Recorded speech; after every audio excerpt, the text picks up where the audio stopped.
This is a real story. In the year 2000, a diving team mapping an underwater cave in Texas at a depth of 40 meters accidentally discovered a human skeleton buried deep in the silt. This chilling find frightened them and leads us back to an absurd event that happened 21 years earlier involving a few young people. Hello everybody, welcome to today's storytelling. Here in southern Oklahoma, near a town called Wembley, there is an underwater cave known in the diving circle as Jacob's Well. It is famous because it is a rare and beautiful underwater blue hole, looking like a giant turquoise jadeite from the outside. But it is also exceptionally dangerous. In just 20 short years, from 1964 to 1984, 9 people died here. Despite this, every year there is a steady stream of diving enthusiasts coming to challenge it. Many people mistakenly think Jacob's Well is an abandoned mine, but it is actually a naturally occurring huge spring that serves as the source of a nearby river. From the outside, it looks like a small pool with a diameter of just over 3 meters and a depth of 8 meters. The whole cave wall goes straight up and down without any forks, which is why it resembles a well. However, that 8-meter depth is just the first chamber. There are 4 hidden chambers below that crisscross with complex forks. These 4 chambers become increasingly dangerous, with the deepest point reaching 42 meters and a lateral depth of 1.8 kilometers. One day in 2000, 4 people came to Jacob's Well specifically to carry out geological mapping in the 4th and 5th chambers. After setting up camp, the professionals dressed in their diving equipment and went into the water one by one. They quickly descended through the easy first chamber to a depth of 8 meters, where a sloped notch about a meter in diameter leads to the second chamber. The second chamber is much more complicated, featuring many forks, including an 8-meter deep path called a fake chimney. This fork is incredibly dangerous because it runs parallel to the real hole, making it easy to get trapped when floating up. Further ahead, they arrived in Chamber 3, which is a funnel that gets narrower and narrower. Under this hole, a lot of sediment, silt, and gravel are gently deposited on a slope. Any big movement can stir up the sediment and drop visibility from 3 or 4 meters down to less than a meter in an instant. Adding to the danger, there is an unpredictable undercurrent, and it is pitch black since the sun no longer shines here. The captain signaled to keep going, and they approached the connection to the 4th chamber, a very narrow hole named the birth canal. It is only 3 meters long, but the widest part is less than 50 centimeters, and the narrowest is only 38 centimeters. Divers cannot get in directly and must take off their cylinders to drag them backward. After passing through the narrow hole, 2 team members prepared a geological survey in the 4th chamber, while the captain took another person to map the 5th chamber. After diving for a distance, the captain bumped into something weird that did not feel like a stone. Subconsciously looking down, he was startled to see a skull half buried in the mud directly below him, with bubbles coming out of the air mouth. Gently removing the layer of silt, they found scattered pieces of diving equipment and a crooked small gas cylinder with faded words, indicating the person had been there for an indefinite amount of time. Following the unwritten rule in the diving community to immediately stop activities and recover a victim, they gathered the bones and equipment into a bag and returned to the surface to call the police. The forensic doctor confirmed that the remains belonged to a college student named Kent, who had gone missing there 21 years ago. Kent's elderly parents were notified and rushed over, crying bitterly but relieved to finally bring their child home. To understand why Kent died in this groundwater hole and was left there for 21 years, we must go back to 1979. On the night of September 9, 1979, about 20 people from an amateur diving club were camped near Jacob's Well, preparing to dive the next day. Among them were 3 college students, 20-year-old Kent, Joe, and 21-year-old Mark.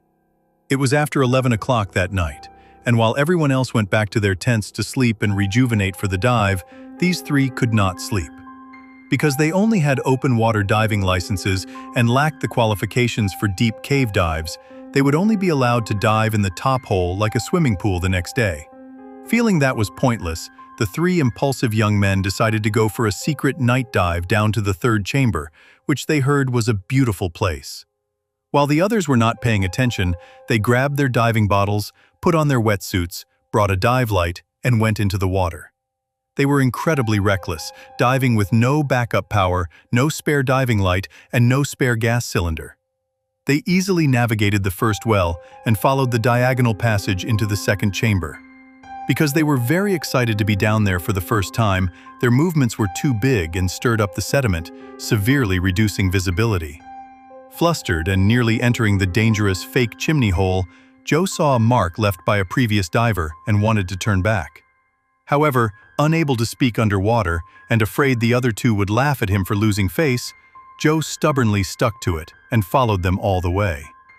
The three soon arrived at the third chamber, marveling at how beautiful and exciting it was. After swimming for a while, they reached the entrance of the famous birth canal. Joe assumed they would go back at this point, but Kent and Mark kept looking at the narrow hole. In 1979, the fourth and fifth chambers of Jacob's Well were just legends of a particularly magnificent place that had not yet been proven. Kent and Mark looked at each other, sharing a mysterious confidence that they could be the first to discover the fourth chamber and go down in history. Joe frantically waved at them to stop, but Kent took the lead, removed his oxygen cylinder, and slipped right in.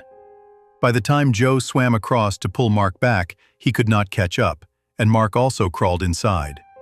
Dumbfounded and not wanting to abandon them, Joe decided to wait outside the hole for them to return so they could all go up together. He waited and waited, but the two just did not come out. Terrified at being more than 20 meters underwater alone in the pitch black, Joe listened to the grunting sound of the water and felt goosebumps all over his body. Just when he was in a dilemma, he suddenly heard two muffled sounds and a mass of silt floated out of the narrow gap. Joe's heart skipped a beat, fearing the tunnel had collapsed and blocked his friends inside. He quickly shined his headlamp into the gap and saw several stones stuck in the crack. Checking his diving gauge, Joe realized he had used more than half of the air in his diving bottle and would not be able to survive if he did not leave immediately. In a selfless move, Joe took off his headlamp and left it pointing at the hole to guide the other two back, leaving himself with only a small flashlight to find his way out. Finally, at 2 a.m., Joe managed to dive to the surface, completely paralyzed by the near-death situation. He collapsed by the water and used his last bit of strength to shout, alerting the rest of the team who ran out to see what had happened. Upon hearing that Kent and Mark had entered the birth canal without proper qualifications, the team leader quickly called the police. The local rescue team, police, and medical team soon arrived and formulated a plan to send two people into the water for a rescue. The rescue team was led by Don Dibble, a famous senior sports and diving instructor who used to be a diver in the United States Marine Corps, along with his younger brother Calvin. The two got dressed, finalized their countermeasures, and dived down to the narrow passage. When they arrived, they were stunned. A secondary collapse had completely blocked the hole. Don and Calvin knew in their hearts that the two boys essentially had no chance of survival, but they had to clean up the rubble to retrieve their bodies. When the debris was nearly halfway cleaned up, Don pulled a stone out, causing the rubble to suddenly shift and collapse, trapping his upper body inside the crack. His right arm and half his body were stuck in the gravel, and as he wriggled to free himself, the regulator on his breathing mouth was smashed. This regulator is crucial because it ensures the air from the cylinder slowly flows into the lungs. Once smashed, the compressed gas poured out in large quantities.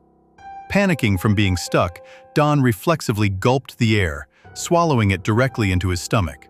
Underwater air expands by a factor of 3 upon ascending, making this incredibly dangerous as it could directly burst his stomach. Knowing his cylinder was rapidly draining and he was drowning, Don quickly adjusted his mentality, calmed down, and used his free left hand to push against the wall. By slowly twisting his body instead of forcing his trapped right hand, he used leverage to eventually pull his arm out. As soon as Don was freed, Calvin swam over and shared his own gas nozzle with him. Knowing they now only had one cylinder that had consumed more than half of its air, they quickly surfaced to avoid dying there. At first, it was fine, but the higher they ascended, the faster the volume of air in Don's stomach expanded.